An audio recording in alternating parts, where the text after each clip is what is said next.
Muy buenas a todos y bienvenidos a un nuevo vídeo de mi primera cripto. Hoy vamos a hablar de la pregunta del millón, lo que todo el mundo se está preguntando, y es: ¿puede bajar Bitcoin por debajo de los $20.000? Pues bueno, vamos a dar razones por las que sí podría hacerlo, vamos a dar razones por las que no podría hacerlo, ¿vale? Así que nada, vamos poquito a poquito desgranando los motivos por los cuales por un lado puede suceder y por otro lado podríamos estar ante el suelo de Bitcoin. Ya os digo que en mi opinión ahora mismo todavía no estamos en el suelo de Bitcoin, pero es simplemente mi opinión. Dicho esto, empezamos con los motivos por los cuales esto podría ser el suelo de Bitcoin. El primero, esta zona es una zona bastante importante para Bitcoin, que ya hacía tiempo que estaba vigilando, que me gustaba mucho, entre los 24 y los 22. Hemos llegado a picar un poquito más abajo, pero nos hemos quedado ahí. Entonces, una reacción fuerte en esta zona podría dejar un rango muy claro entre los 30.000 y los $20.000 para los próximos días, semanas, quién sabe si meses, ¿vale?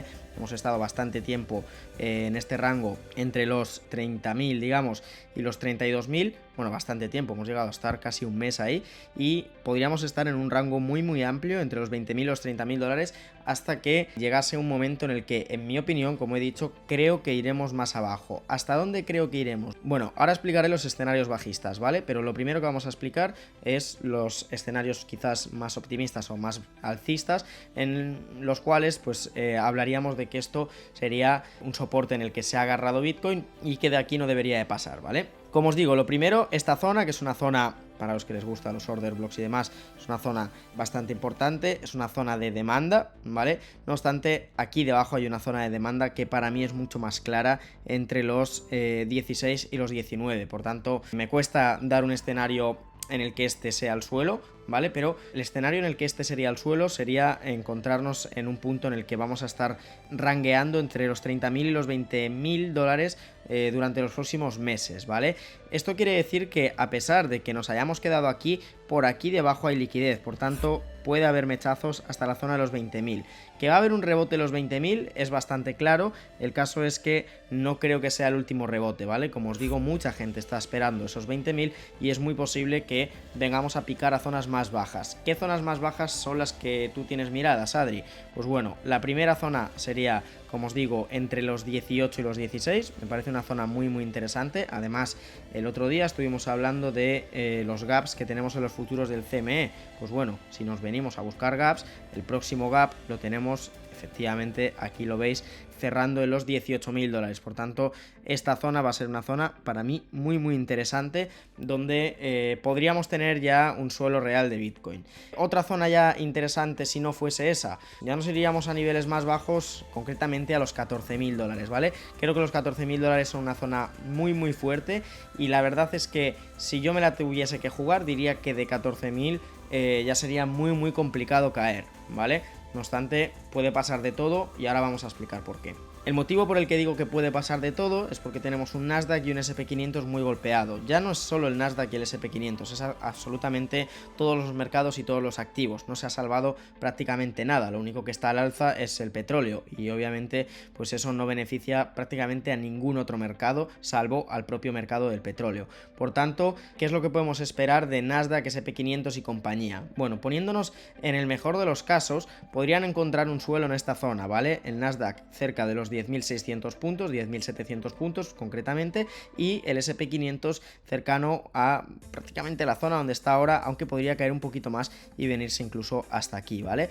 En caso de perder esas zonas, creo que ya no estaríamos hablando de una simple caída, una simple corrección, sino que estaríamos hablando de un absoluto drama, ¿vale? Tendríamos un ultimísimo soporte en niveles previos a cuando estuvimos antes de la caída de COVID.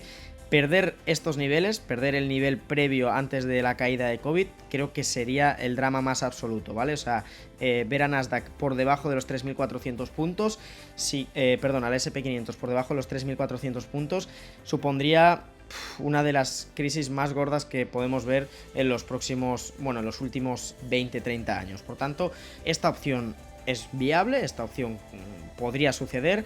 Los datos de inflación son muy malos, las tasas de interés están subiendo a ritmos bastante altos y no parece que de momento vayan a relajarse, pero si queremos ver algo de luz en el, digamos, en el túnel, pues podemos pensar que, bueno, esto Es un hilo que leí de Carlos Adams el otro día, me gustó bastante, y hablaba de que Bitcoin era un indicador inmediato o bastante inmediato de la inflación, ¿vale? Cuando se empezó a imprimir mucho dinero, Bitcoin fue lo primero que despegó. Cuando se empezó a reducir esa impresión de dinero y cuando se empezó a reducir estímulos monetarios, Bitcoin ha sido de lo primero en caer a plomo, ¿vale? Por tanto, esa tesis que planteaba Carlos me gusta bastante, y en base a eso podríamos estar hablando de que en los próximos meses vamos a ver reducirse esa inflación y por tanto los gobiernos van a levantar un poquito la mano, ¿vale?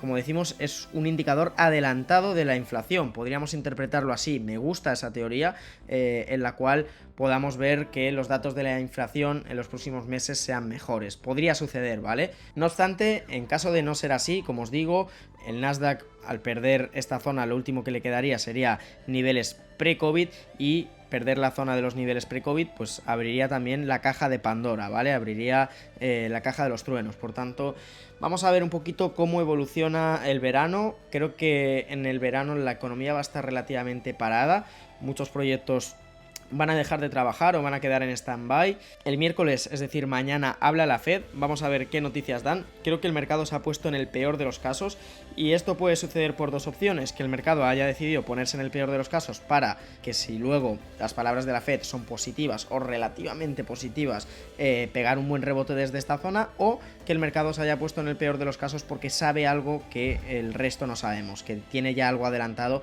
y que saben que la Fed va a endurecer el discurso, ¿vale? Podría suceder cualquiera de estas dos cosas. Por tanto, mañana es un día clave. En función de lo que se diga mañana, creo que tendremos un verano con más caídas o tendremos un verano lateral, ¿vale? Si mañana el discurso de la Fed sigue siendo que se suben 50 puntos básicos y que así será hasta final de año, pues bueno, veremos un mercado lateral durante todo el verano, un verano con bastante poco volumen y tranquilo. Si mañana la Fed endurece el discurso, podríamos ver más caídas. Si mañana la Fed, como os digo, mantiene el discurso o incluso suaviza el discurso, que también podría suceder, es la opción más remota, pero quién sabe, con toda la sangre que hay en los mercados ahora mismo podría suceder. En ese caso podríamos tener incluso rebotes en el mercado, pero no creo que rompiésemos estructura bajista, ¿vale? Fijaros que aquí tenemos la estructura bajista, la estoy pintando a mano alzada, es una mierda, pero para que se entienda, aquí para romper estructura alcista necesitaríamos estructura bajista, necesitaríamos hacer un máximo por encima de esta zona y luego un mínimo por encima de este mínimo anterior, ¿vale? Incluso si fuese por encima de este mínimo sería ideal. Por tanto, mañana, como os digo, día clave, haremos vídeo siempre y cuando entre dentro de mis posibilidades, porque me encuentro ahora mismo de viaje. Entonces, como os digo, siempre que entre dentro de mis posibilidades, mañana tendremos vídeo, y si no, lo tendremos el jueves, ¿vale? También esta semana os explicaré el indicador Hash Ribbon, el indicador del que estuvimos hablando en el vídeo de ayer. Si no habéis visto el vídeo de ayer, os recomiendo que le echéis un ojo, porque explico un poquito los motivos de la caída en concreto en el mercado cripto.